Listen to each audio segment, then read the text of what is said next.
Okay, from the background, you're going to be cutting one 4.5-inch by width of fabric strip, and then you're going to be subcutting two 4.5-inch squares that are right here. You're also going to be subcutting four 2.5 by 4.5-inch rectangles, which is a sample right here. I have more cut, but I've been using those for the sample, but here's a sample of what they look like.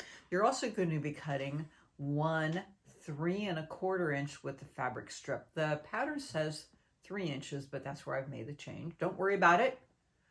I'll have a sheet for you so you'll be able to follow along. And then you're going to be subcutting 12 3.25-inch squares. Now you can easily fit that in the strip. Now there's not a ton left over, but you can fit it in that strip. Okay, so you'll have your 12 3.25-inch squares. I've used some of them, but that's what they look like. Okay, so we're good. Now from fabric 1 and fabric 2, which is this little print right here, and also your blue, it's the same exact cuts.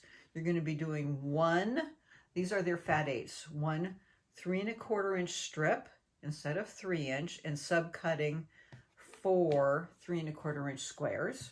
Okay, and then two 2.5-inch strips.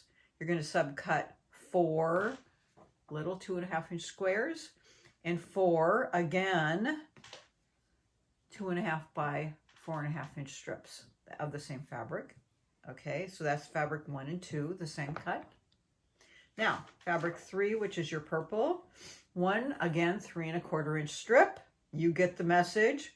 Four 3.25-inch squares. Okay, and then in this one, you're going to cut one 2.5-inch strip, and then subcut four 2.5 by 4.5-inch rectangles. Okay. So that's our cutting. Pretty easy, pretty straightforward. I'll see you in a minute for all the piecing.